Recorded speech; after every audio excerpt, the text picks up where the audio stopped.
যমরাজের ঘরে 4টে দরজা আছে, তার মধ্যে 3টে দরজা দিয়ে যারা যারা প্রবেশ করবে তাদের পাপ পুণ্যের কখনো বিচার হয় না। প্রথম দরজা দিয়ে যারা যাবেন তারা হলেন সাধু সন্ন্যাসীগণ, যারা জগৎ জীবের কল্যাণের জন্য নিজের জীবনটাকে উৎসর্গ করে দিয়েছে, যাদের নিজের বলতে কিছু নেই। আপনারা বেলুড় মঠে কেউ গিয়েছেন বাবা? সবাই গিয়েছেন নাকি? হ্যাঁ, বেলুড় মঠে যে সন্ন্যাসী থাকেন, যিনি সন্ন্যাসীর পদ পান, ব্রহ্মচারী, অত সহজে তারা ওই জায়গাটায় যেতে পারে। একজন সাধারণ মানুষ 10 বছর ধরে ব্রহ্মচর্য পালন করবে, 10 বছরের মধ্যে যদি তার ত্রুটি বিচ্যুতি হয়ে গেল আর হলো না, কঠোর ভাবে 10 বছর ধরে ব্রহ্মচর্য পালন করার পর নিজে জীবিত থাকা অবস্থায় নিজেই নিজের পিণ্ড করবেন দান। তিনি জানেন যে আমার অবর্তমানে আমার হয়ে পারলৌকিক ক্রিয়া করার মতো আর এই জগৎ সংসারে কেউ থাকবে না, তাই নিজে জীবিত অবস্থায় নিজেই নিজের পিণ্ড দান করে তবে একজন সাধারণ মানুষ গেরুয়া বসন ধরে একজন সন্ন্যাসী হতে পারে। সন্ন্যাসী হওয়া, সাধু হওয়া, বৈষ্ণব হওয়া এত মুখের কথা নয়। সেই জন্য সাধু সন্ন্যাসীরা যদি রেগে গিয়ে দুটো কথা বলেও ফেলে, কখনো যেন মনে রাগ পোষণ করে রাখবেন না। তারা যদি কিছু বলে থাকে, যদি কিছু করে থাকে, কোনো না কোনো ভাবে আপনার ভালোর জন্যই করেছে। যেমন আপনার হাতে 1 বাটি জল আছে, তা 1 বাটি জলের মধ্যে মনে করুন দুটো মাছি পড়ে গেছে, আপনি কি সেই জলটা খাবেন? হ্যাঁ, খাবেন? জলে মাছি পড়েছে, জলটা ফেলে দেবেন। কিন্তু অপর হাতে পাত্র ভর্তি যদি 1 বাটি ঘি থাকে, 1 বাটি ঘি আছে হাতে, তাতে যদি দুটো মাছি পড়ে যায়, আপনি কি ঘিটা ফেলে দেবেন? ঘিটা ফেলে দেবেন? ওরে বাবা, দামি জিনিস, মাছি দুটোকে তুলে ফেলে দেবো বাবা, ঘি ফেলা যাবে না, মূল্যবান। তাই সাধুগুরু বৈষ্ণব তারা এতটাই মূল্যবান, তারা যদি কোনোদিনও কোনো কটু কথা বলেও ফেলে, সেখানে যেন রাগ পোষণ করে রাখবে না, নিশ্চয়ই কোনো ভালো জন্য। তাই ঠাকুর রামকৃষ্ণ পরমহংসদেব বলেছিলেন স্বামী বিবেকানন্দকে, ওরে লরে, ওই গেরুয়া রং বড় কঠিন রে, ওই গেরুয়া রং যদি অঙ্গে কোনোদিনও ধারণ করিস, দেখবি ওই গেরুয়া রঙে যেন অন্য কোনো রঙের না দাগ লেগে যায়। অন্য রং কথার অর্থ কি? লাল, নীল, হলুদ, সবুজ, কালো না, হিংসা, ক্রোধ, অহংকার, কামিনী কাঞ্চন, মায়া, মোহ, কাম, ক্রোধ, লোভ, মোহ, মদ, মাৎসর্য, এই রঙের যেন না দাগ। তাই প্রথম দরজা দিয়ে যারা যাবেন তারা হলেন সাধু সন্ন্যাসীগণ। তারা যখন চলে যাবেন পাপ পুণ্যের বিচার হবে না, তাদেরকে দাঁড় করানো হবে না, সরাসরি স্বর্গধাম যাত্রা হবে। দ্বিতীয় দরজায় যারা এসে যাবেন তারা হলেন সতী সাধ্বী রমণী, যারা কায় মনোবাক্যে ইহ জগতের স্বামী সেবা করেছে, আর ইহ জগতের স্বামীর সেবায় জগৎ স্বামীর চরণ প্রাপ্তি তার ঘটে যায়। তৃতীয় দরজা দিয়ে যারা যাবেন তাদেরও দাঁড়াতে হবে না, তারা হলেন ক্ষত্রিয়। কোন ক্ষত্রিয়, তার কর্ম হলো যুদ্ধ করা, দেশ রক্ষা করা। এখানে কিছু জিনিস জানার আছে। ভগবান যুদ্ধ করতে বাধ্য করলেন কেন? তিনি তো শান্তিপ্রিয়। হ্যাঁ, তিনি শান্তিপ্রিয়, তিনি যুদ্ধ চান না, তবে সময় বিশেষে হাতে অস্ত্র ধরতে হয়। সব সময়, সব সময় যদি আমি যুদ্ধ করব, লড়াই করব, মেরে বাঁচবো, এই চিন্তা ভাবনা নিয়ে চলি, তাহলে কিন্তু জীবনে শান্তি আসবে না। কোনো কোনো জায়গায় ক্ষেত্র বিশেষে আমায় কিন্তু যুদ্ধ করতে হবে। মনে করুন আপনার মুখের ভেতরে 32 পাটি দাঁত, হঠাৎ করে কিছু খেতে খেতে বা কিছু কথা বলতে বলতে দাঁত দিয়ে জিভে কামড় পড়ে গেল। অনেক সময় হয় না, দাঁতে জিভের কামড় পড়ে যায় আর দরদর করে রক্ত বেরোয়। তখন আমি যদি বলি আমি কখনো অন্যায় সহ্য করি না, ওরে দাঁত তুই আমার জিভটাকে কামড়ে দিলি, আমার জিভ দিয়ে তো রক্ত বেরোলো, সঙ্গে সঙ্গে একটা আদলা ইট এনে 4টে দাঁত একেবারে ধুম ধুম ধুম একেবারে মুখ ফুলে ঢোল। পাড়ার লোক জিজ্ঞাসা করবে কি হয়েছে গো তোমার, মুখটা ফুলে গেল, দাঁত ভেঙে গেল? না, আমি অন্যায়কে প্রশ্রয় দিই, আমার দাঁত আমার জিভকে ব্যথা দিয়েছে, রক্তপাত করেছে, তাই দাঁতগুলোকে মেরে ফেলেছি। এটা কি ঠিক হলো? এটা ঠিক হলো। এখানে কিন্তু আপনার অস্ত্র ধরাটা বেকার হয়ে গেল। কিন্তু অস্ত্র ধরবেন কোথায়? হরিনাম সংকীর্তন শুনছেন, মাঝরাত্রি হয়ে গেছে, রাত্রি 12টা-1টার সময় মাঝরাত্রে অন্ধকার পথে চলতে চলতে হঠাৎ আপনার সামনে ফনা তুলে দাঁড়িয়ে পড়লো বিষধর। তখন যদি আপনি ওই সাপকে দেখে বলেন হরে কৃষ্ণ, ভালো আছিস বাবা, সরে যা না বাবা, কামড়ে টামড়ে দিস না যেন, এই আমার না বড্ড ব্যথা লাগবে রে বাবা, একটু সর লক্ষ্মী শোনা, এই যদি করেন, হাতে যদি লাঠি না ধরেন, সে কি আপনাকে ছেড়ে কথা কইবে? ক্ষেত্র বিশেষে, জায়গা বিশেষে আপনাকে অস্ত্র ধরতে হবে। তাই ভগবান শিখিয়ে দিলেন দেশ রক্ষার জন্য, সত্য রক্ষার জন্য, আত্মরক্ষার জন্য, স্ত্রী রক্ষার জন্য, ধর্ম রক্ষার জন্য, এই 5টা তত্ত্বকে রক্ষা করার জন্য কোন ক্ষত্রিয় যদি যুদ্ধ করতে মাঠে নামে, সেই যুদ্ধে জয় হোক পরাজয় হোক, অবসম্ভব তার স্বর্গধাম যাত্রা। হরি বল হরি বল, শাস্ত্র কথা এগুলো জানতে হবে। তাই 3খানা দরজা দিয়ে যারা যারা চলে যাবে তাদের পাপ পুণ্যের বিচার হয় না, সরাসরি যাবে স্বর্গধামে। জমির একটি মাত্র দরজা, যেখানে গিয়ে দাঁড়াতে হবে আমাদের, আর পুঙ্খানুপুঙ্খে কড়াই গন্ডাই হিসেব হবে পাপ পুণ্যের। আর সেই দরজার নামটা কি জানেন তো মায়েরা? হ্যাঁ, আপনারা জানেন না? আপনারা মাঝে সাঝেই বলেন ওই নামটা, বলি মনে পড়ছে না? জমের দক্ষিণ দুয়ার বলেন তো, এইবার মনে পড়েছে না? ওরে বাবা, ওখানে গেলে পরে আর কোনো উপায় নেই, গরম তেলে একেবারে ডিপ ফ্রাই। আপনারা যাবেন কিনা আমি জানি না বাবা, কিন্তু আমার টিকিট একেবারে কনফার্ম হয়ে গেছে। তাই যে ভগবান কৃষ্ণচন্দ্র অর্জুনকে শিক্ষা দিচ্ছে তুমি যুদ্ধ করবে না, মানে যুদ্ধ তোমাকে করতে হবে, কিন্তু সেই ভগবান কৃষ্ণ যখন মহারাজ যুধিষ্ঠির বসলেন রাজসিংহাসনে, তিনি ভয়ে ভীত, সন্ত্রস্ত, ব্যথিত, কম্পিত। কেন না, এই যে সিংহাসনটা, এই সিংহাসনটা হচ্ছে বড় ভয়ঙ্কর। এই সিংহাসনটার মায়া লোভ যদি আমাদের মধ্যে না থাকতো, 100খানা ভাই আমার অকালে প্রাণ হারাতো না, তাই না? এই সিংহাসনটার জন্যই ওই যে 100টা ভাই, ওরা তো আমারও ভাই, ওদের অকালে প্রাণ চলে গেল এই সিংহাসনটার জন্য। আমি কোনোদিনও এই সিংহাসনে বসবো না। ভগবান তাড়াতাড়ি যুধিষ্ঠির মহারাজকে নিয়ে চললেন গঙ্গাপুত্র ভীষ্মদেবের কাছে। ভীষ্মদেবের কাছে নিয়ে চললেন তাড়াতাড়ি। কেন না, ভীষ্মদেব কিছু জ্ঞানের কথা, কিছু উপদেশ, কিছু ন্যায়ের কথা বলবেন বলে। কেন? ভগবান কৃষ্ণর কি জ্ঞানের কোনো অভাব ছিল যে জ্ঞান দেওয়ার জন্য বা নীতি শিক্ষা দেওয়ার জন্য তাকে ভীষ্মদেবের কাছে টানতে টানতে নিয়ে যেতে হলো? যে কৃষ্ণ ভগবান অর্জুনকে এত বড় শিক্ষা দিলেন, তিনি কেন যুধিষ্ঠির মহারাজকে শিক্ষা দিতে পারছেন না? এইখানেই তিনি পুরুষোত্তম। আপনি যেদিক থেকেই তাকে বিচার করবেন, সেই দিক থেকেই তিনি পুরুষোত্তম। অর্জুন বন্ধু।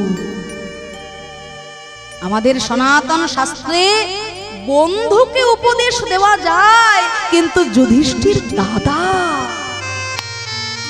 দাদাকে কখনো উপদেশ দেওয়া চলে না।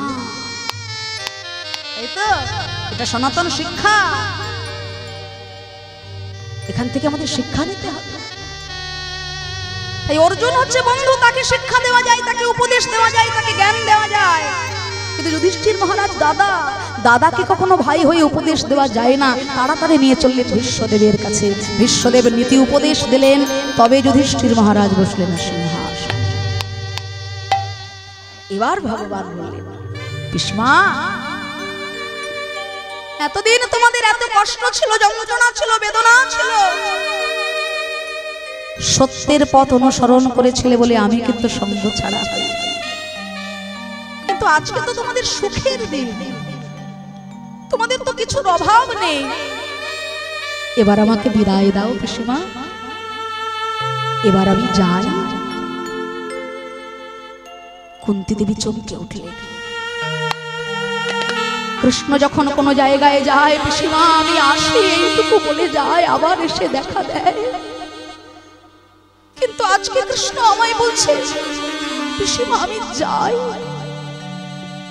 তাহলে আজকে যাচ্ছে কৃষ্ণ, আর কি কখনো আসবে না? তাই কুন্তী দেবী বলে উঠলেন, ওরে কৃষ্ণ, যাবার আগে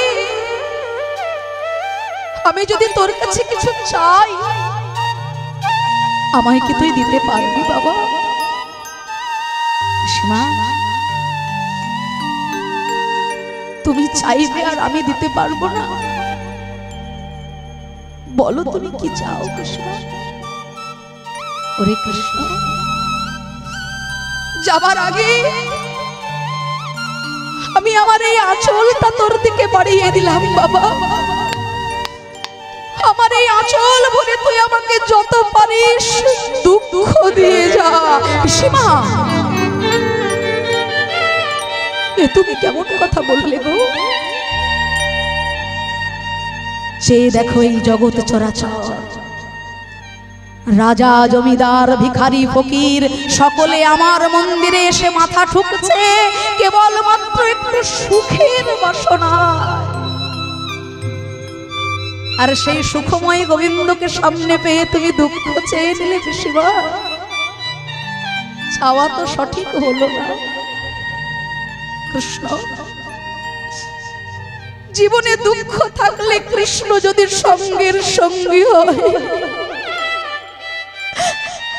তাহলে আমি জীবনে কখনো সুখ চাইব না রে। জীবনে সুখ এলে যদি কৃষ্ণ হারা হতে হয়, কৃষ্ণ ছাড়া হতে হয়, অমন সুখের আমার প্রয়োজন নেই। দুঃখ পেলে যদি গোবিন্দ সঙ্গী হয়, জনম জনম আমি দুঃখের বোঝা মাথায় বয়ে বেড়াতে রাজি আছি। কৃষ্ণ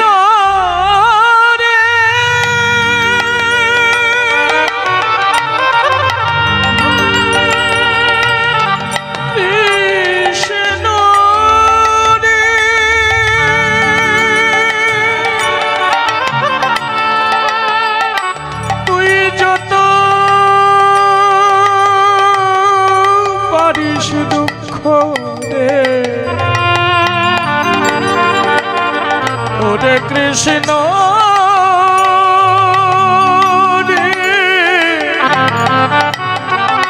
যেন আমায় ছেড়ে যাস।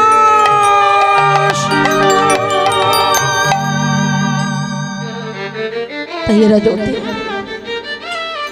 যারা প্রকৃত ভক্ত হয়, তারা কখনো বলে না ভগবান আমায় সুখ দাও, আনন্দ দাও, শান্তি দাও, বৈভব দাও, অর্থ দাও। তারা বলে হে দয়াময়, তুমি কখনো আমায় এমন কিছু দিও না যে ধন পেলে আমি তোমায় হারাবো। দয়াময়, যা পেলে আমি তোমায় ভুলে যাব, এমন কিছু তুমি আমাকে দিও না। न धनंग न जनंग न सुंदरी कवितांग व जगदीश कावै ममो जन्मनि जन्मनीश्वरे भवदाद भक्ति रही तुकी तोई। আমি যেভাবেই যে কুলেই যেমন ভাবেই জন্ম দাও না কেন, এইটুকু কৃপা করো দয়াময়, আমি যেন তোমায় না ভুলে যাই। তোমায় ভুলে যাব এমন কোন সুখ, এমন কিছু শান্তি, এমন কোন বস্তু তুমি আমার জীবনে দিও না। তাতে যদি দুঃখ দিতে হয় সারা জন্ম দুঃখ দাও। যখন আমরা সুখে থাকি তখন গোবিন্দের চিন্তা করি না, গোবিন্দের কথা বলি না।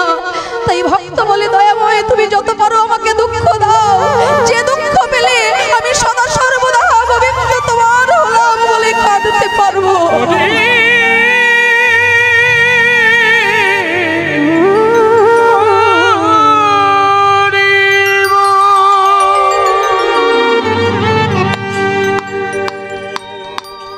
তাই আজকে যার আঙিনায় আমার গৌর হরি ভাবে বিভাবিত হয়েছে,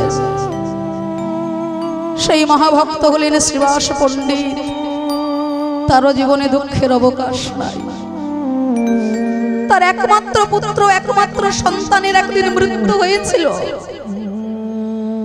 মরা ছেলেকে ঢেকে রেখে পুত্র শোক ভুলে গিয়ে হা গৌর বলে নৃত্য করেছিল শ্রীবাস। পুত্র শোক ভুলে যায় নামের এমন মহিমা। সেই সেবা সঙ্গনে আজকে আমার প্রেমের ঠাকুর গৌর হরি সকল ভক্তগণ সঙ্গে নিয়ে মহানন্দে বিভোর হয়ে লীলা করছেন। শোভাটি কেমন? কপাট দিয়া কীর্তন করি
সচির নন্দন গৌর হরি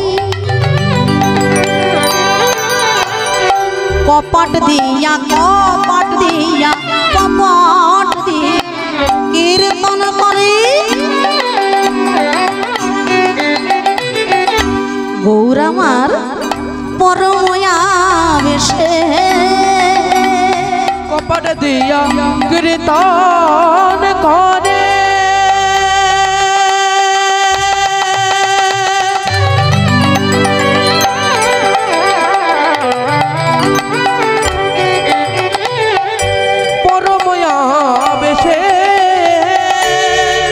ওদিকে পাষণ্ডী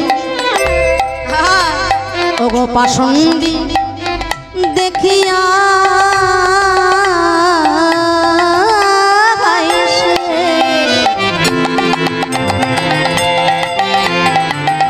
না পারে প্রবেশ পাষণ্ডী দেখিয়া আইসে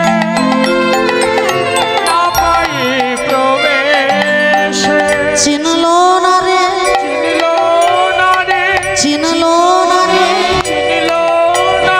তারা তো গৌর চিনলো না রে। যারা অহংকারে মেতে রইল তারা তো গৌর ছিল না রে।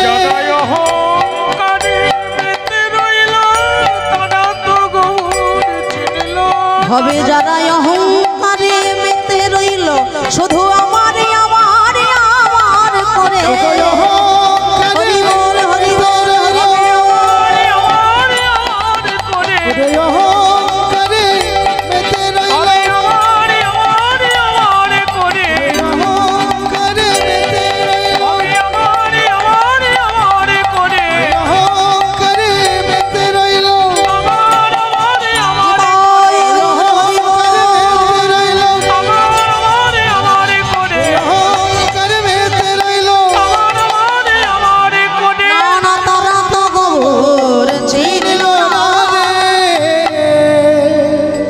বেতন শুনে বাহিরে তারা জ্বলি পরি মরে,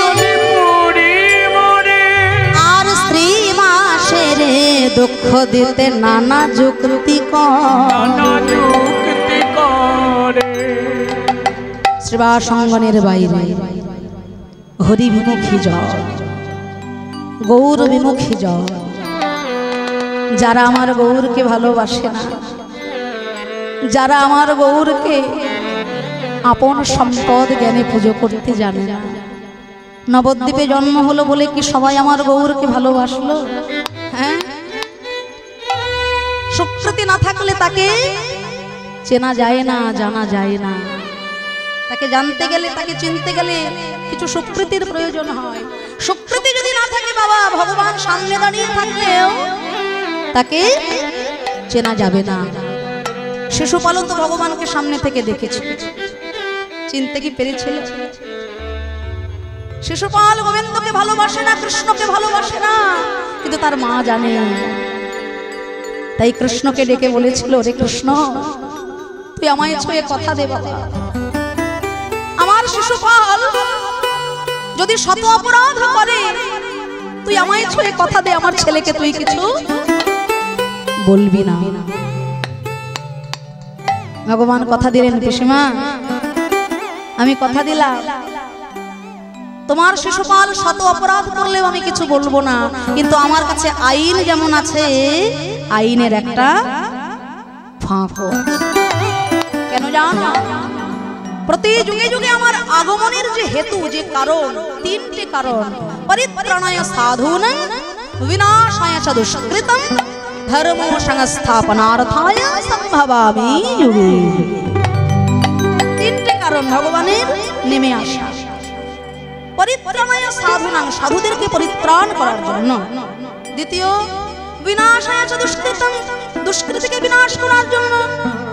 ধর্ম সংস্থাপনার্থায়, ধর্মকে প্রতিস্থাপন করার জন্য। তাহলে এই তিনটে যদি আমার কারণ হয়, প্রধান কারণ, তাহলে অধর্ম যদি রয়েই গেল, তাহলে তো আমার আশাটাই বিফল হয়ে গেল। তাই মনে মনে প্রতিজ্ঞা করলেন, শত অপরাধ করলেও আমি তোমার ছেলেকে কিছু বলবো না, কিন্তু 101 অপরাধ হয়ে গেলে আমি ছেড়েও কথা কইব না।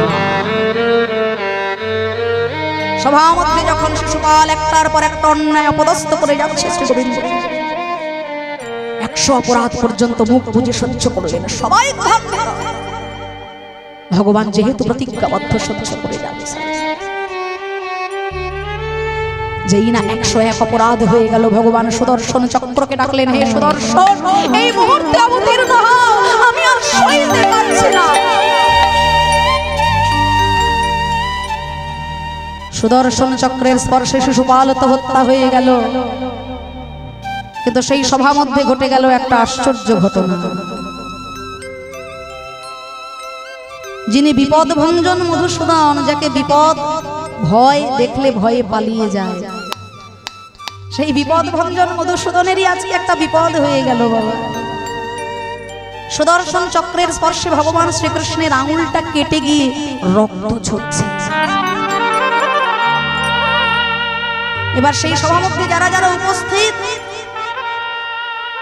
পিসিমা কুন্তী দেবী, বোন সুভদ্রা, যারা যারা কৃষ্ণের প্রিয়জন, আপনজন, কাছের জন, নিজজন, তারা সবাই চঞ্চল হয়ে গেল। দেখবেন খুব চঞ্চল হয়ে গেলে, ব্যস্ত হয়ে গেলে মাথার ঠিক ঠিকানা থাকে না, কি করব, কোথায় যাব, খুঁজে পাওয়া যায় না। তো যারা কৃষ্ণের কাছের জন, তারা কৃষ্ণের আঙুল থেকে রক্ত পড়ছে দেখে তারা এদিক ওদিক ছুটে বেড়াচ্ছে। কোথায় গেলে এক টুকরো কাপড় পাওয়া যাবে, যে কাপড় দিয়ে কৃষ্ণের আঙুলটা বেঁধে দিলে আর তার কষ্ট হবে না, রক্ত ঝরবে। সেই সভা মধ্যে উপস্থিত হলেন দ্রৌপদী। কৃষ্ণ তার প্রাণের প্রাণ, বন্ধু, সখা। কৃষ্ণের আঙুল কেটে গেছে তো, তাই এদিক ওদিক কাপড় খোঁজার সময় সে আর পেল না। অঙ্গে যে বসনটা পড়েছিল, গায়ে যে কাপড়টা পড়েছিল, সেই কাপড়ের আঁচলটা ছিঁড়ে দিয়ে দ্রৌপদী কৃষ্ণের আঙুলটা তাড়াতাড়ি বেঁধে দিল। নিতাই গৌর প্রেমানন্দে হরি বল, হরি হরি বল।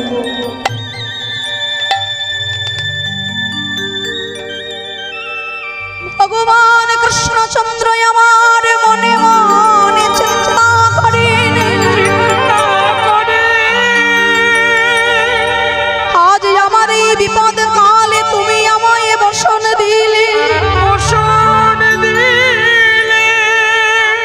মনে মনে কথা দিলাম দ্রৌপদী, আমি যে গীতায় বলেছি রে যথা মাং প্রপদ্যন্তে তাংস্তথৈব ভয়ম্যহম মমো বরতাং বরতন্তে মনুষ্যঃ পার্থ সর্বস্য। যে ভক্ত আমায় যেমন ভাবে ভজনা করে আমিও তাকে তেমন ভাবেই ভজনা করি। এই যে বসন তুমি আমার সেবায় দিলে, আমি মনে মনে কথা দিলাম এই বসনের সুতোর মূল্য আমি একদিন তোমায় চুকাইয়ে দেব। যেদিন বসনের প্রয়োজন হবে আমি হাজার হাজার বসন দেব।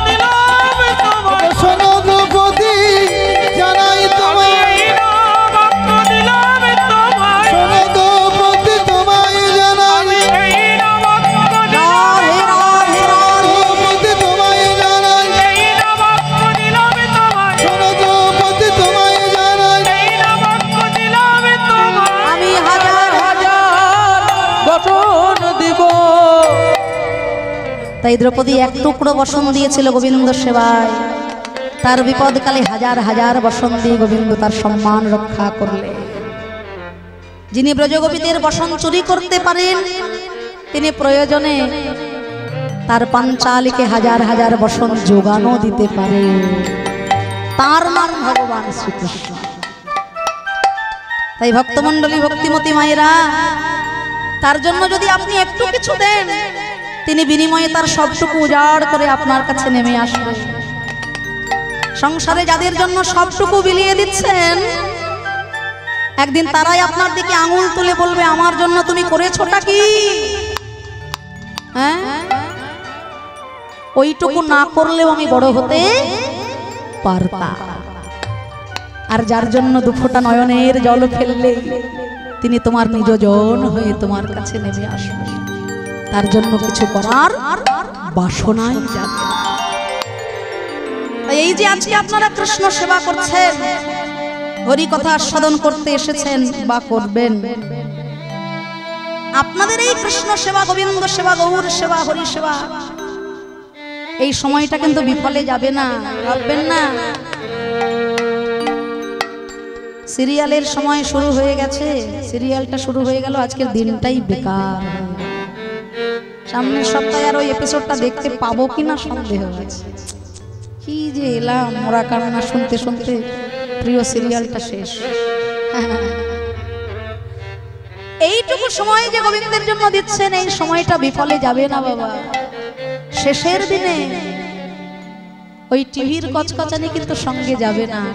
আজকে যেটুকু পুণ্যধন সঞ্চয় করলাম ওইটুকুই সঙ্গে যাবে, তাই তো? আমরা বলি এসেছি একা, যেতে হবে একা, কিচ্ছু সঙ্গে যাবে না। সত্যি কি তাই? যাবে। আজকে যে কর্মটা আমি করলাম সেই কর্ম যদি সঙ্গে না যায় সেই ফল নিয়ে আমি আবার আসবো কেমন করে জগতে? আমার আজকের কর্ম অনুযায়ী কেউ হবে রাজা, কেউ হবে ফকির, কেউ হবে ভিখারি, কেউ হবে বড়। কর্মণ্যেবাধিকারস্তে মা ফলেষু কদাচন মা কর্মফলয়ন্তুর্ভুর্মাতে সঙ্গস্ত্বা কর্মণি। ভালো ফল পাওয়ার জন্য মন্দিরে গিয়ে মাথা ঠুকতে হয় না বাবা। জীবনের কর্ম যদি সঠিক থাকে বাড়িতে বসে আপনি ভালো ফল পাবেন। আপনি বসে থাকবেন বাড়িতে, বাড়িতে সাধু আসবে, বৈষ্ণব আসবে, যোগী আসবে, নিজ গুণে কৃপা করে আপনাকে আশীর্বাদ করে চলে যাবে। যদি কর্মটা ঠিক থাকে, জন্ম হোক যথাযথা কর্ম করবে। আর কর্ম যদি সঠিক না থাকে যত তীর্থই ঘুরে বেড়াও না কেন দুঃখ তোমার কপাল ছাড়বে না। তাই ভগবানকে সামনে থেকে দেখেও যারা চিনতে পারলো না নবদ্বীপে, তারা অহংকারে মত্ত। কেউ কেউ তর্ক চূড়ামণি, কেউ কেউ তর্ক অলঙ্কার, কেউ কেউ ন্যায় রত্ন, কেউ কেউ ন্যায় বাগীশ। এই যে ভাইয়া আরে বাবা, নবদ্বীপের জাত পাত ধুয়ে মুছে একেবারে পরিষ্কার করে দিলে। আরে বাবা, আমরা ব্রাহ্মণ বর্ণ শ্রেষ্ঠ, নিচু জাতের ছায়া মারালে আমাদের গঙ্গা নাইতে হয়। আর ওই জগন্নাথ মিশ্রের বেটা নিমাই, হ্যাঁ, আরে বাবা, যাকে আমরা হতে দেখলাম ওইটুকু ছোট ছেলে জ্ঞানের ভাষণ কি সর্বনাশ। আরে বাবা, নিম গাছের তলায় জন্ম হয়েছে বলে গোটা নবদ্বীপ তাকে নিমাই বলে বেঁচে উঠেছে। আরে ভাই, নিম গাছের তলায় জন্ম হলে কারোর নাম যদি নিমাই হয়ে যায়, তাহলে এবার নবদ্বীপে যদি কারোর জাম গাছের তলায় জন্ম হয়, তাহলে গোটা নবদ্বীপ কি তাকে জামাই বলে ডাকবে? আচ্ছা আচ্ছা আচ্ছা, নবদ্বীপের জাত ধর্ম সব ভুলে খেলে গো।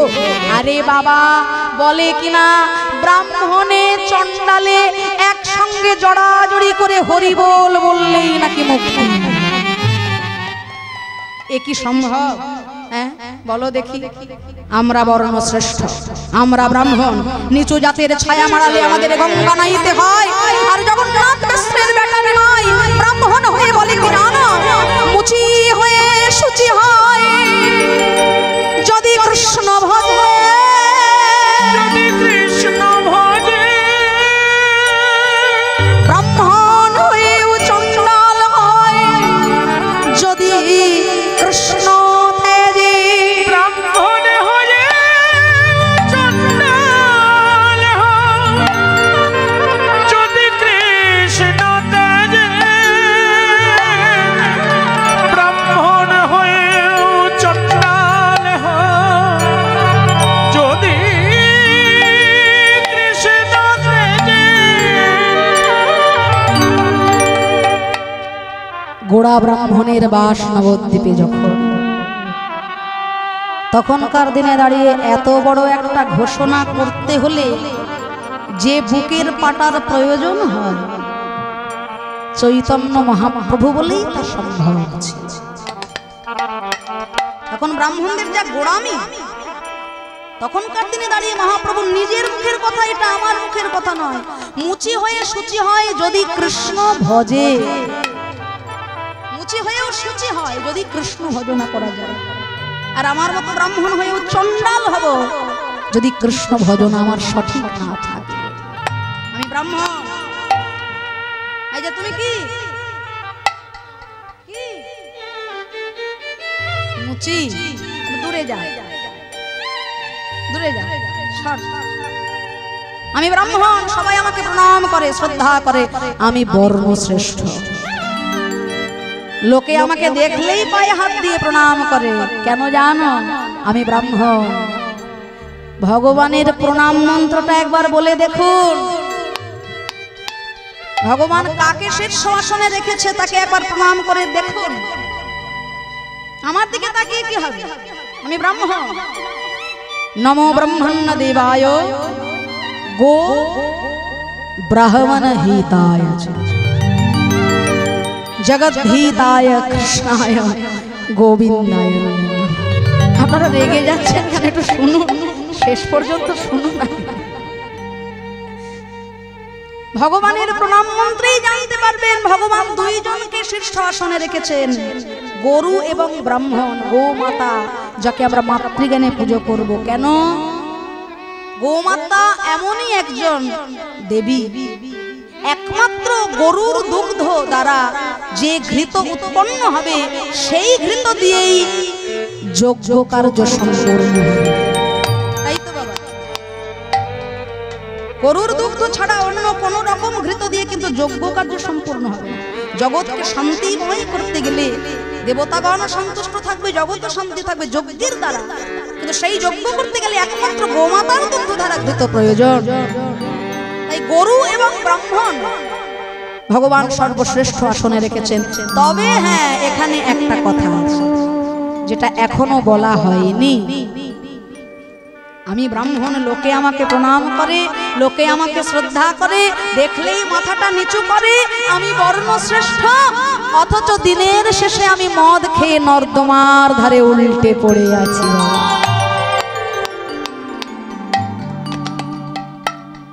এই আমার মতো দিক বিদিক জ্ঞান শূন্যওয়ালা মাতাল ব্রাহ্মণের থেকে ওই মুচির ছেলেটা অনেক গুণে পূজনীয়, যে দিনের শেষে হা গোবিন্দ তোমার হলাম বলে দুটি চোখের জলে বুক ভাসিয়ে কাঁদতে শিখেছে। তাই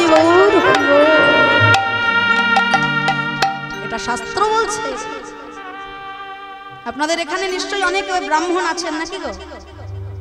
ব্রাহ্মণ আছেন তো অনেকে? হ্যাঁ, ব্রাহ্মণ নেই? আছেন? আচ্ছা, ব্রাহ্মণের কাঁধে যে পইতে থাকে তাতে কটা সুতো থাকে বলুন তো? সব বিনাশ করেছে। বাহ, এই তো দেখো আমার দাদা ঠিক বলেছে। ব্রাহ্মণ না হলেও আমরা অনেকে জানি সাধারণত ব্রাহ্মণের কাঁধে যে পইতে থাকবে তাতে 9টি সুতো থাকবে। কেন? নবগুণে তবে হয় ব্রাহ্মণ। 9টি গুণ যার মধ্যে কিঞ্চিত রূপেও বিদ্যমান থাকবে তিনি হবেন বর্ণশ্রেষ্ঠ ব্রাহ্মণ। নচেৎ ব্রাহ্মণ কুলে জন্ম নিয়েছি অথচ কর্ম করছি আমি। বললাম না, জন্ম হোক যথাতথা, কর্ম করো ভালো। কোন ব্রাহ্মণ ভগবানের কাছে শ্রেষ্ঠ? কোন ব্রাহ্মণ ভগবানের কাছে পূজনীয়? কোন ব্রাহ্মণ ভগবানের কাছে উচ্চ আসন পেয়েছে সেটা আগে জানো। শুধু ব্রাহ্মণ হলেই ভগবানের কাছে উচ্চ আসন পাবে না। যে ব্রাহ্মণ নিয়মিত যার মুখ থেকে বেদ মন্ত্র উচ্চারিত হবে, যে ব্রাহ্মণের মুখ থেকে নিয়মিত বেদ মন্ত্র উচ্চারিত হবে, বেদ মন্ত্র না বলতে পারলেও যে ব্রাহ্মণ ত্রিসন্ধ্যা গায়ত্রী মন্ত্রটা অন্তত ভুলে যাবে, এই ব্রাহ্মণ হচ্ছে ভগবানের কাছে শ্রেষ্ঠ। তা ব্রাহ্মণের কাছে যে পইতে থাকে তাতে থাকে 9টি সুতো, 9টি গুণ বিশিষ্ট হয় ব্রাহ্মণ। শ্রীমদ্ ভাগবত বলছে, আমার মুখের কথা নয়, সম দম তপ শৌচ ক্ষান্তি আর্জবমেব চ জ্ঞানম বিজ্ঞানম আস্তিক্যম ব্রহ্মধর্ম স্বভাব।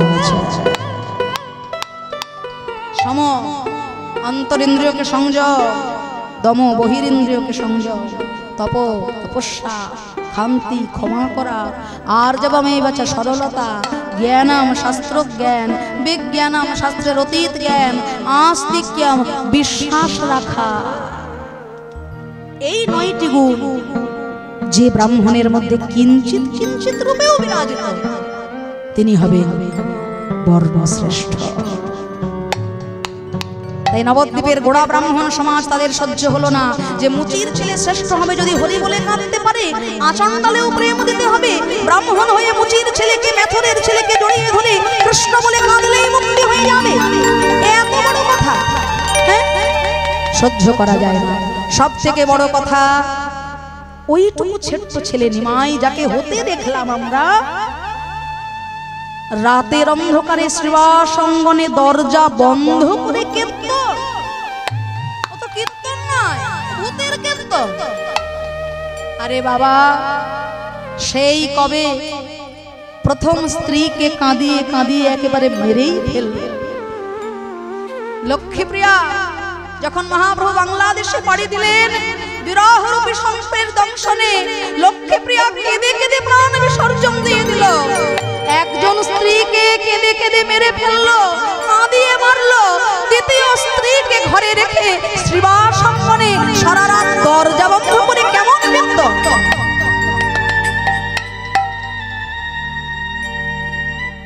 এই যুক্তিগুলো একটু খণ্ডে নিতে হবে নিজেদের মধ্যে।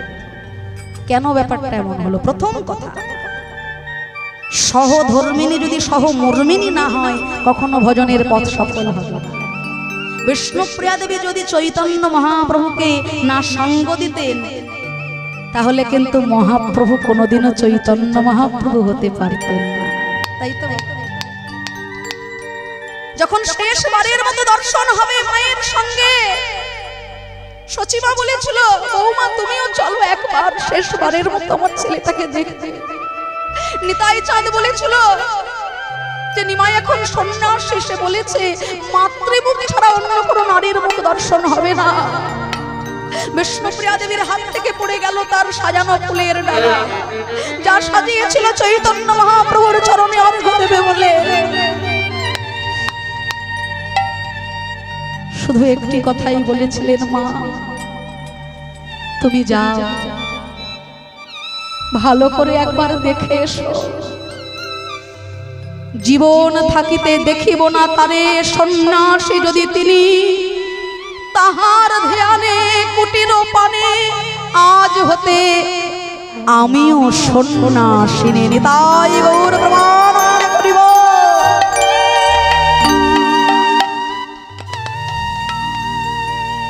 আজকের দিনে এমনও ঘর আছে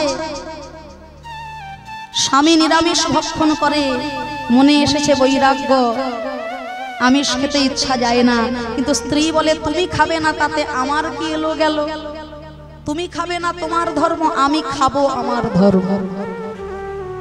এ চলে এক পথে, ও চলে অন্য পথে। ঘরে বাইরে যদি হওয়া যায় এক মন, তবেই পাওয়া যায় আমার গোবিন্দ চরণ। তাই বিষ্ণুপ্রিয়া যদি সহমর্মিনী না হতেন, মহাপ্রভু কোনোদিনও চৈতন্য মহাপ্রভু হতে পারতেন না। তিনি চৈতন্য মহাপ্রভুকে অনুমতি দিয়েছিলেন বলেই তার সন্ন্যাস হলো। তিনি নিজের দুঃখটাকে পোষণ করে রেখে জগৎ জীবের মুখে হাসি ফোটানোর জন্য মহাপ্রভুকে জগতের উদ্দেশ্যে বিলিয়ে দিলেন। এটা প্রথম তত্ত্ব। দ্বিতীয় তত্ত্ব, দরজা বন্ধ করে কীর্তন।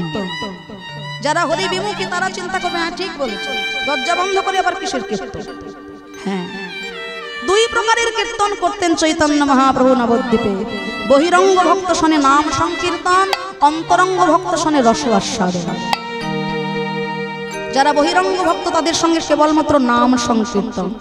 আপনাদের গ্রামে সব থেকে মূল্যবান ব্যক্তি যিনি, মনে করুন হাই স্কুলের মাস্টার মশাই, আপনারা সবাই তাকে শ্রদ্ধা করেন, ভক্তি করেন।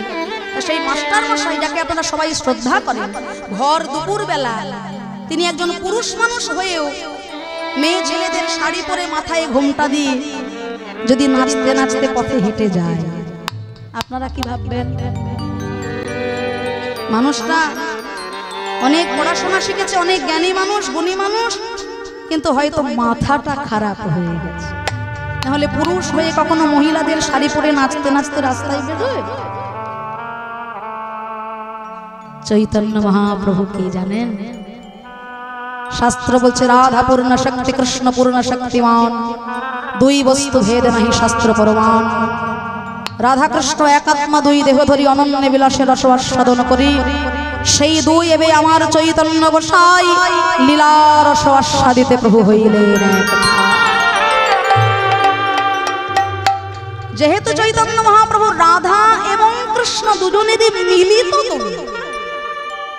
তাই কখনো কখনো তার মনে কৃষ্ণ ভাবের উদয় হয়, কখনো কখনো তার মধ্যে রাধা ভাবেরও উদয় হয়। এবার যখন তিনি রাধা ভাবে বিভাবিত হয়ে অঙ্গের ওড়নিটি মাথায় করে নিয়ে কেঁদে কেঁদে শ্যাম সুন্দরের কাছে তার মনের দুঃখ পেশন করবে, বহিরঙ্গ ভক্ত যদি সেই দৃশ্য দেখে সমালোচনা হবে, কটূক্তি হবে। আপন ভজন কথা না কহিও যথা তথা, আপনা আপনি হইবে সাবধান। মনের মরমে না হলে ভাবের ভাবুক, না হলে ভাবের কথা, প্রেমের কথা, রসের কথা, অনুরাগের কথা যার তার কাছে বলা চলে না। তাই মহাভাবে যখন চৈতন্য মহাপ্রভু বিভোর, তাড়াতাড়ি ভক্তগণ এসে ঘরের দরজাটা বন্ধ করে দিতে, দরজা বন্ধ করে দাও। মহাপ্রভু ভাবে বিভাবিত, তাই সেটা বুঝতে পারল না সাধারণ পণ্ডিত যারা। ন্যায় রত্ন, তর্ক চূড়ামণি, তর্ক অলঙ্কার, তর্ক বাগীশ, তর্ক চঞ্চু, তারা বলে উঠল যে কোনো প্রকারে এই হরিনামের প্রতিবিধান করতে হবে। রাত্রিবেলা ঘরের দরজা বন্ধ করে এইভাবে ভূতের কীর্তন নবদ্বীপে আর চলতে পারে না, রসাতলে চলে যাবে নবদ্বীপ সমাজ। তাহলে কি হবে?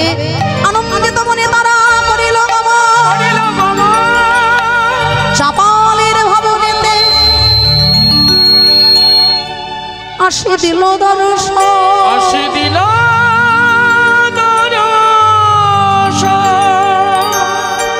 চাপাল গোপাল তখন মায়ের ভজনায় মায়ের সাধনায় ব্যস্ত।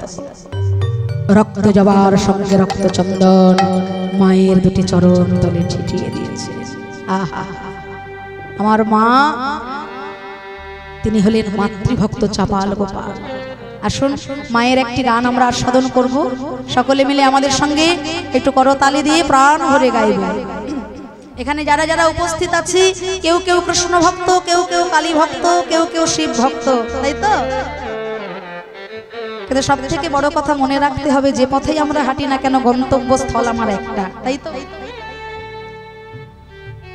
অনেক সময় বৈষ্ণব চিন্তা করে যে আমার পন্থাই সর্বশ্রেষ্ঠ, আবার শাক্ত ভাবে যে না বাবা ওর ব্যাপারটা একটু গোলমেলে আছে, আমার দিকটাই শ্রেষ্ঠ। শৈব ভাবে যে না না দুজনের পথেই গোলমেল, আমার দিকটাই ঠিক। অনেক সময় এটা হয়, সবার ক্ষেত্রে নয়। তা মনে করুন আমার মায়ের সঙ্গে আমার ঝগড়া হয়েছে, খুব কথা কাটাকাটি হয়েছে জানেন তো। তা মায়ের সঙ্গে ঝগড়া করে রাগ করে আমি চলে গেলাম আমার মামা বাড়ি। মা চিন্তা করলো যে মেয়ে যখন বাড়ি নেই, আমি আর ঘরে থেকে কি করব, মা চলে গেল মায়ের বাপের বাড়িতে। বাবা চিন্তা করলো দুজনেই ঘরে নেই, রান্না করে খাওয়াবে কে? বাবা চলে গেল বাবার শ্বশুর বাড়িতে। হাসেন কেন? মা চলে গেল মায়ের বাপের বাড়ি, বাবা চলে গেল বাবার শ্বশুর বাড়ি, আমি চলে গেলাম আমার মামা বাড়ি। তিনটে জায়গার নাম হয়ে গেল আলাদা আলাদা, দিনের শেষে পৌঁছালাম কিন্তু একই গন্তব্যস্থলে। আমি শাক্ত হই, বৈষ্ণব হই, শৈব হই, ভজন রাজ্যে পৌঁছাতে কিন্তু হবে ওই একটাই জায়গায়, ওই ওম এক সাধনা, ও ছাড়া আমাদের কোনো গতি নাই। তাই চাপাল গোপাল আজকে মন প্রাণ দিয়ে বলছে, কালী ছাড়া মোর জীবনে কি আর আছে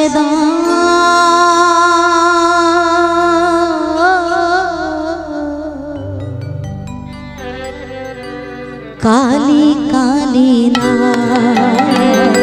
আমার সর্বঙ্গে লিখে দিও কালী কালী।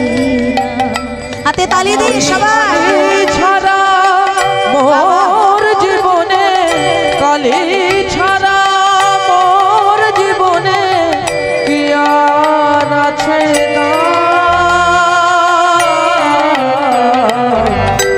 কালী কালী না আমার সর্বঙ্গে লিখে দিও কালী কালী না, আমার সর্বঙ্গে লিখে দিও কালী কালী না। ওগো যেদিন আমি জন্মেছিলাম মামা বলে ডেকেছিলাম, যেদিন আমি জন্মেছিলাম মামা বলে ডেকেছিলাম, এইবার অন্তিম কালে কালী বলে, অন্তিম কালে কালী ওগো মা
কালে কালে না আমার সর্ব অঙ্গে লিখে দিও কালে কালে না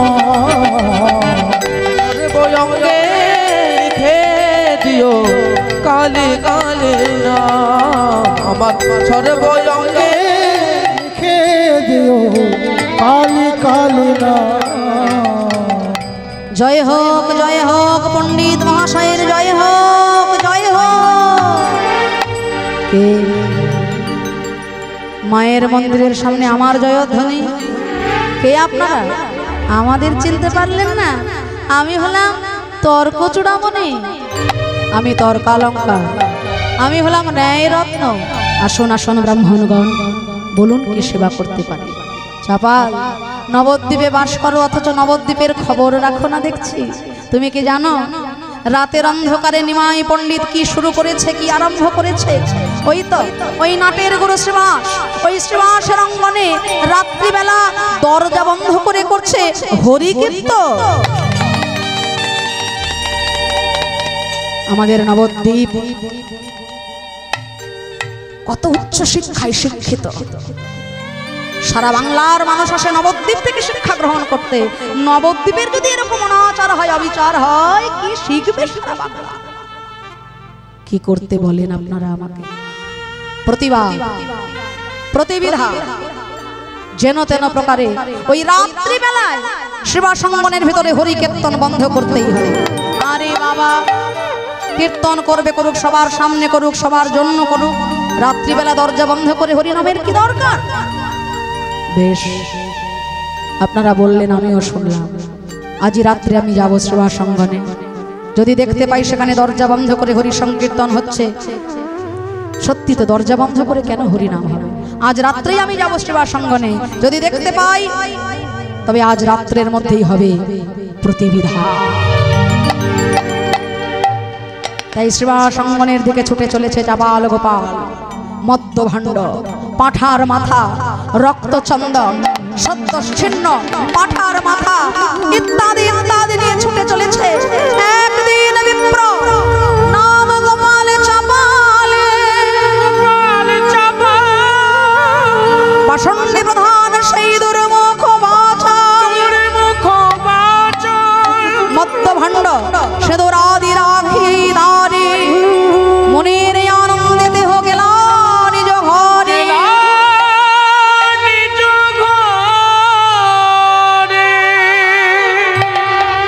ওম নমঃ চণ্ডিকায় নমঃ। এই ছড়িয়ে দিলাম রক্ত চন্দন। ওম নমঃ চণ্ডিকায় নমঃ। ঝুলিয়ে দিলাম পাঁঠার মাথা। ওম নমঃ চণ্ডিকায় নমঃ।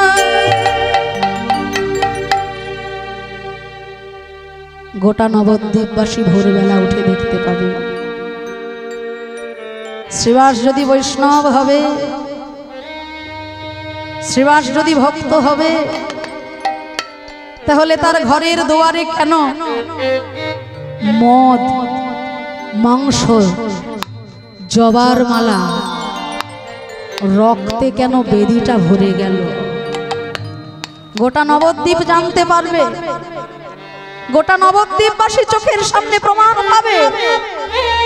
শ্রীবাস যদি মহাবৈষ্ণব হবে, শ্রীবাস যদি পরম বৈষ্ণব হবে, তাহলে তার ঘরের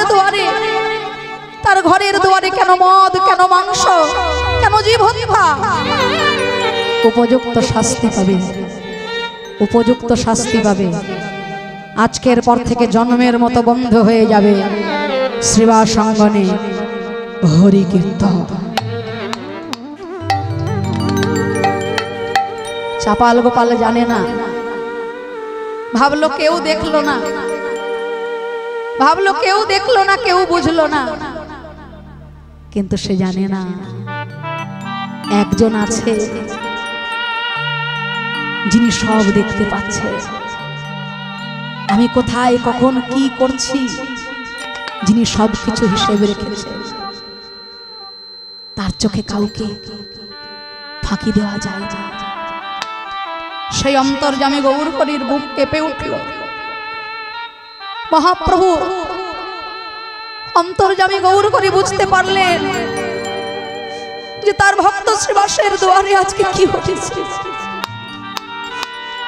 তাই যেন তো না প্রকারে ভোর হতে না হতেই মহাপ্রভু শ্রীবাসকে ডাকছে, ওগো শ্রীবাস এসো, আর কিছুক্ষণের মধ্যেই প্রভাত হবে, এসো তোমরা সবাই মিলে আমার সঙ্গে দুটি বাহু তুলে একটু হরে কৃষ্ণ মহামন্ত্র নাম জপ করো, একটু হরি নাম করো। তোমরা সবাই মিলে আমার সঙ্গে দুটি বাহু তুলে বলো তো দেখি। সকল ভক্তগণ মহাপ্রভুকে ঘিরে দাঁড়িয়েছে, বাহু তুলে সবাই গাইছে, ভজ শ্রী কৃষ্ণ কহ শ্রী কৃষ্ণ লহ শ্রী কৃষ্ণের নাম রে। বাহু তুলে সবাই আপনারাও বলবেন হরি বল।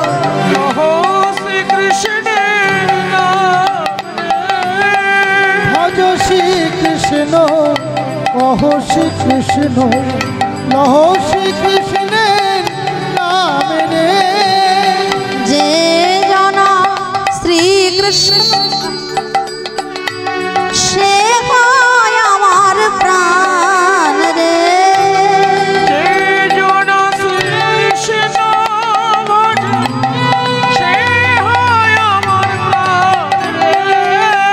শ্রীবাস বলছে গৌর হরি তুমি বলছো কৃষ্ণ বলতে, কিন্তু আমি জানি রাধা কৃষ্ণ মিলিত তনু গৌর হরিকে পেয়েছি আমরা।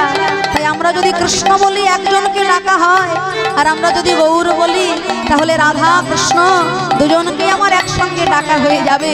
তাই তাই আমি কি বলবো জানো গৌর হরি, ভজ গৌরাঙ্গ কহ গৌরাঙ্গ লহ গৌরাঙ্গের নাম রে।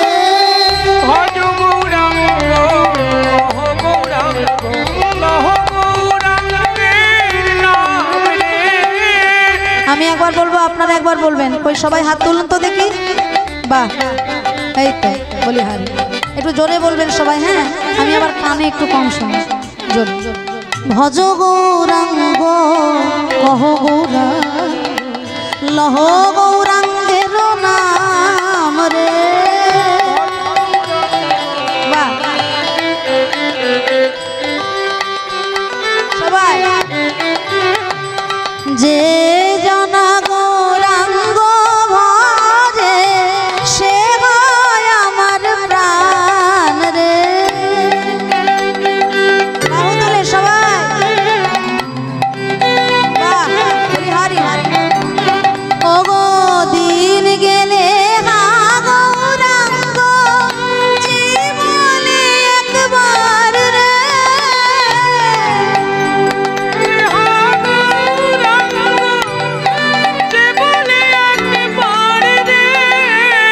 ওগো দিন গেলে হা গৌরাঙ্গ জীবনে একবার রে।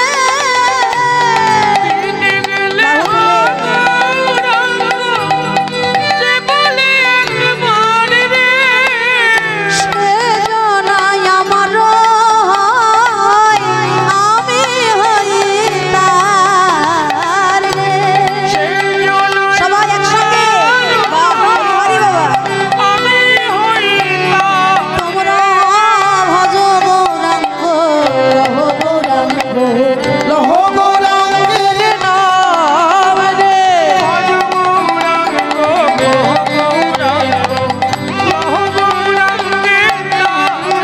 ওগো যে জানা গৌরাঙ্গ ভজে সে হয় আমার প্রাণ রে। হরি হরি হরি বল। হে জনা গৌরাঙ্গ ভজে সে হয় আমার প্রাণ রে। তোমরা ভজ গৌরাঙ্গ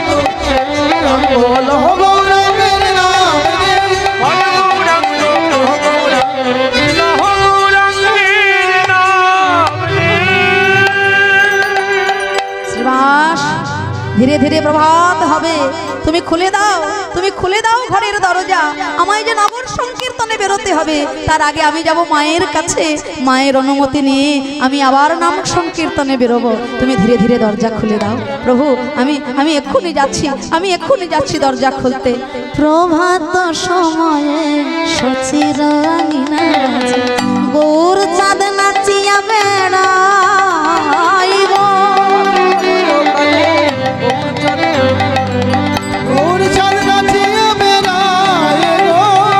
জগনি গো সচি মাতা গৌরাইল প্রেম দাতা, ঘরে ঘরে হরি নাম বেড়াইলে।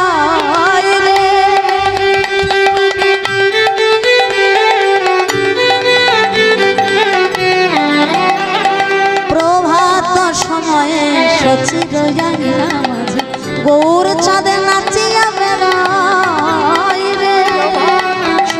হরি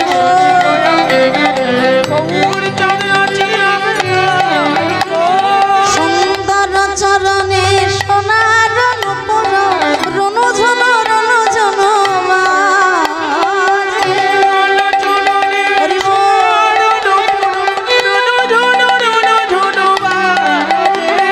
প্রভাত সময়ে সচির আঙিনা মাঝে গৌর চাঁদে নাচিয়া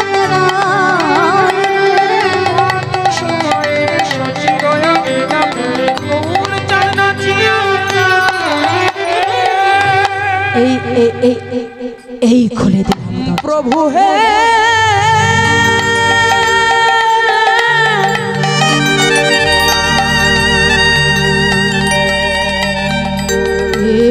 কি ও হে দয়াময়,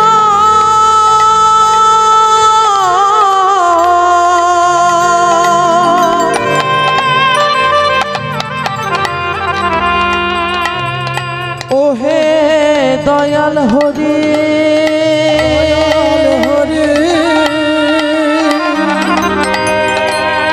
ও হে গৌর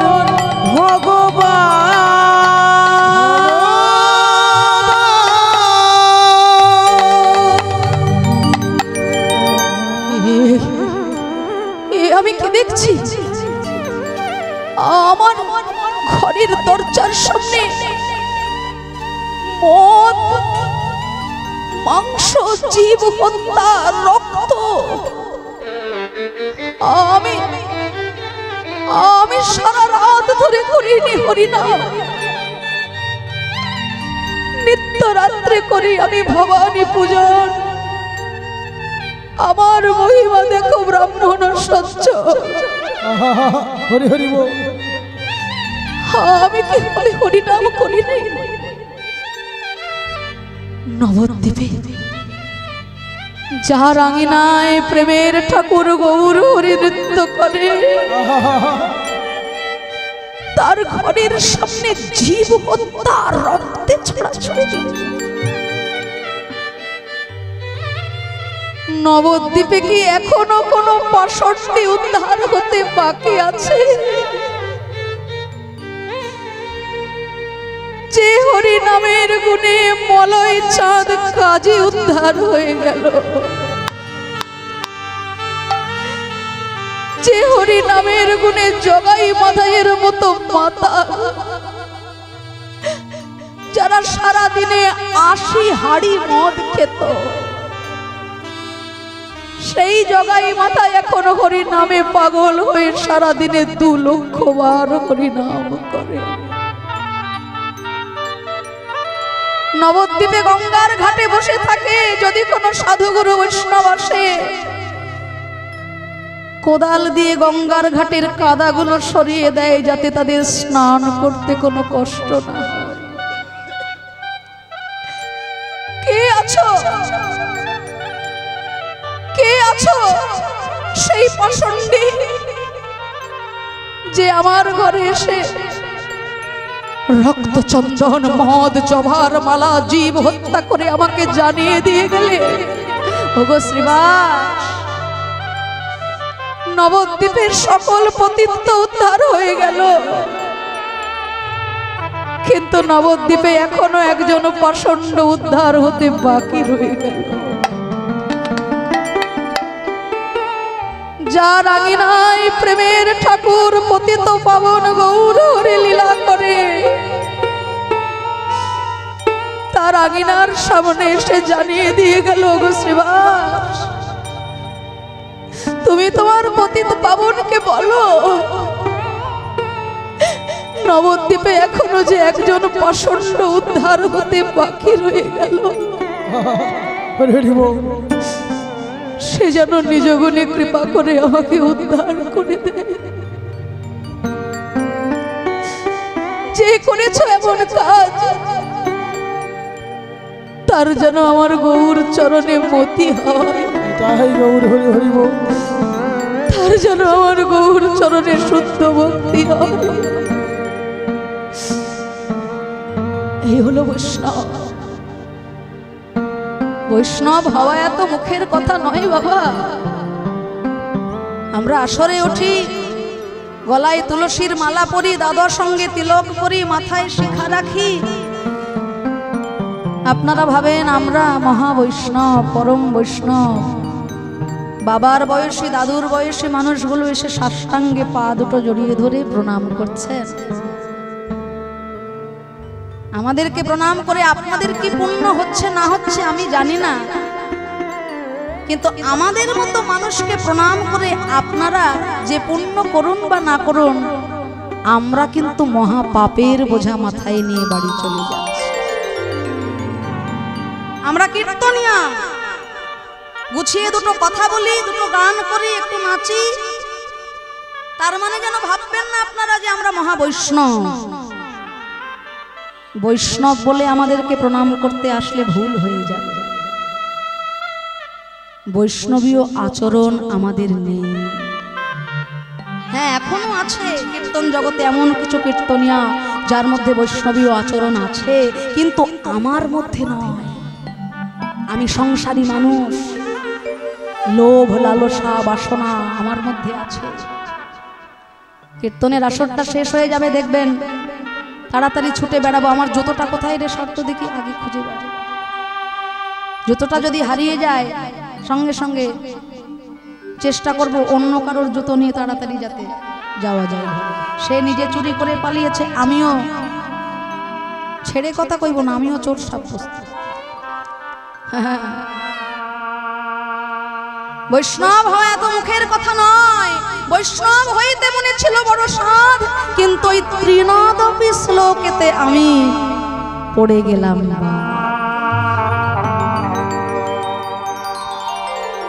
ত্রিনাদপি শনিচেন তরোরিব সহিষ্ণুনা অমানীন মান দেন কীর্তনীয় স্বরা হরি। নিজেকে ঘাসের থেকে ছোট মনে করো, তবে তুমি বৈষ্ণব। আমরা কীর্তনিয়ারা আসরে উঠেই বলি, আমি জ্ঞানহীন, আমি ভক্তিহীন, আমি নরাধম, আমি পাতকী। কেন বলি জানেন তো? আপনাদের কাছে যাতে আমার মানটা আরো বেড়ে যায়। দেখেছ কত ভালো, কত দৈন্য। বলতে জানি, পালন করতে জানি না।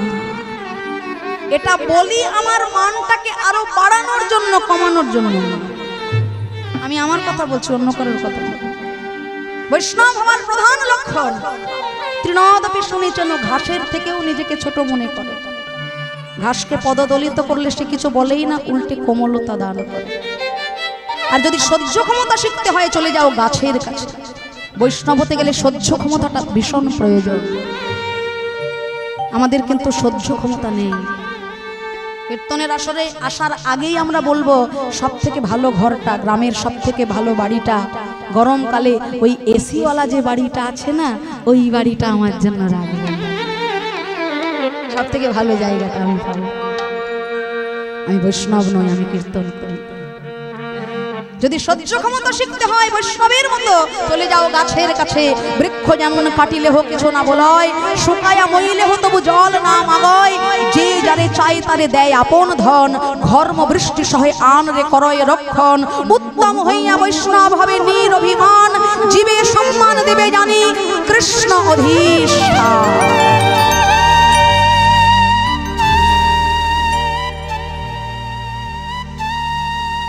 তাই সহ্য ক্ষমতা যার আছে সে বৈষ্ণব। কত বড় সহ্য ক্ষমতা! অকারণে যদি আজকে আমার গালে কেউ একটা চড় কষিয়ে দেয়, আমি তাকে ছেড়ে বলবো ভাই মেরেছো মারো, আর একটা গাল বাড়িয়ে দেবো? হ্যাঁ, তুমি আমায় একটা মেরেছো, আমি 4টে মারার জন্য প্রস্তুত হয়ে যাব।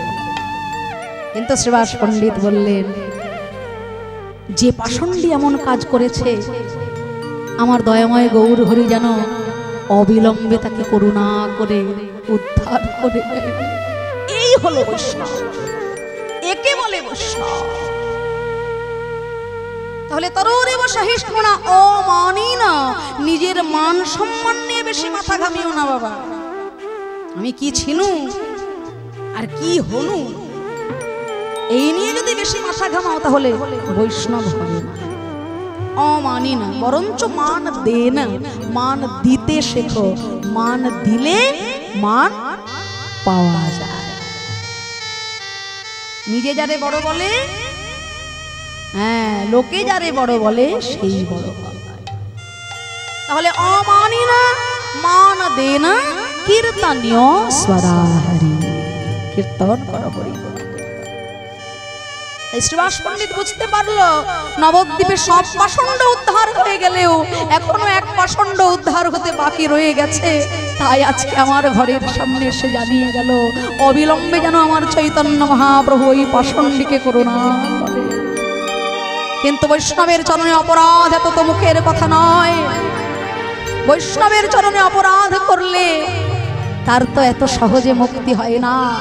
3 দিন বহিষে নাম গোপাল চাপাল, সর্বাঙ্গে বিড়িল কীড়া কাটে নিরন্তর। অসহ্য বেদনা দুঃখে জলয় অন্ত, চোখের সামনে ছোট ছোট ফুসকুড়ি হলো চাপাল গোপালে।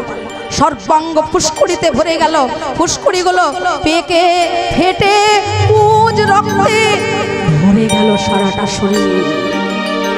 মা,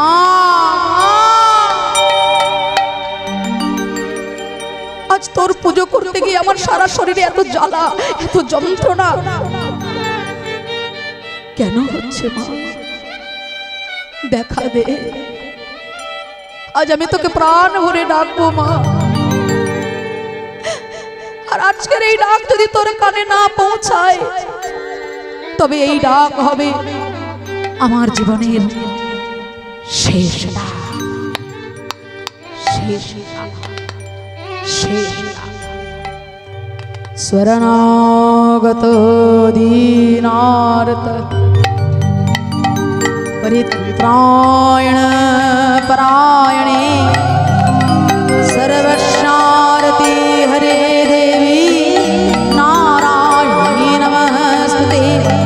शंख चक्रो गदा शंखयो गृहीत वरमायुधे प्रसीदो विष्णवी रूपे नारायणी नमस्तुते। ओम नमः शिवाय शांताय कारणत्रयो हेतवे निवेदयामि चात्मानं त्वं परमेश्वर। जयन्ती मंगला काली भद्रकाली कालिनी दुर्गा शिवा समाधात्री स्वाहा स्वाहा नमस्तुते।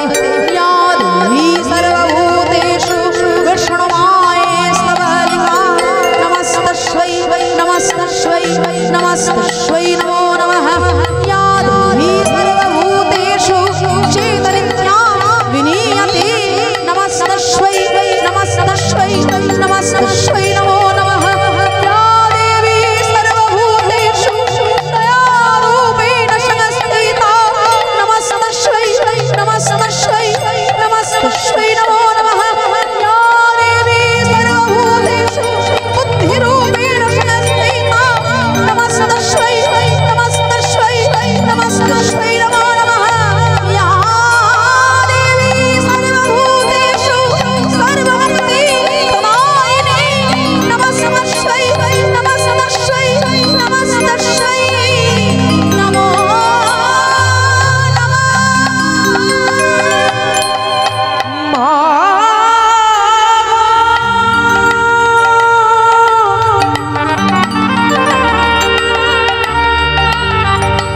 ভবতারিণী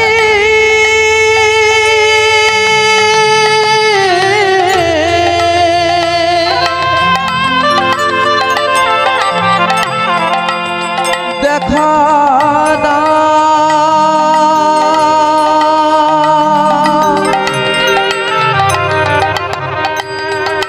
ও গো জগত জননী মা জননী মা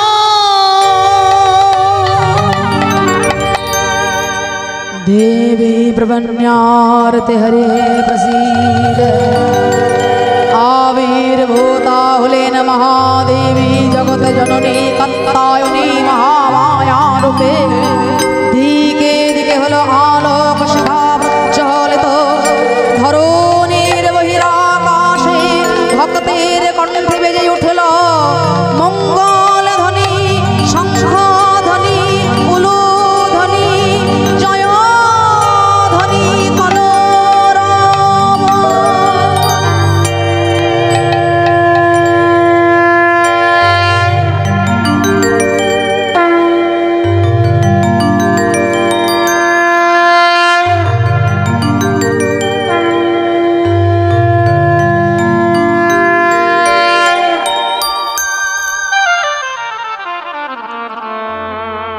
চাপাল মা মা তুই এসেছিস সন্তান যদি মাকে ডাকে মা তো না এসে পারে না মা আমার আমার সারাটা শরীর যেন কেমন জ্বলে পুড়ে ছাই হয়ে যাচ্ছে চোখের সামনে ফুসকুড়িগুলো পেকে ফেটে পুজ রক্তে ভরে গেল আমার সারাটা দেহ আমি যার সইতে পারি না মা শুনবি চাপা তুই যখন কোনো কাজ করতে যাস আগে আমার অনুমতি নিয়ে যা কিন্তু সেদিন শ্রীবাসের বাড়িতে আমার পুজো করতে যাবার সময় তুই তো আমার অনুমতি নিলি না বাবা বৈষ্ণবের চরণে যদি অপরাধ হয়ে যায় বৈষ্ণবের চরণে যদি একবার অপরাধ হয়ে যায় সেই বৈষ্ণব যদি তাকে নিজ গুণে কৃপা করে না ক্ষমা করেন তার যে কোনো ঠাই গতি হয় না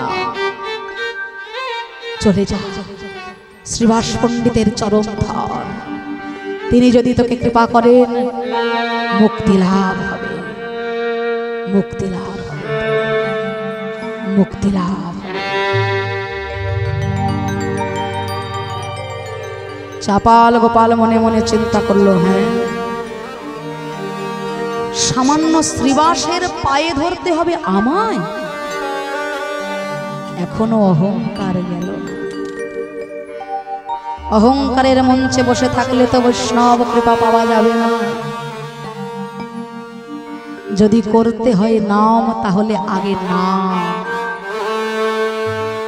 আগে নাম তারপরে নাম অহংকারের মঞ্চ থেকে আগে না নামলে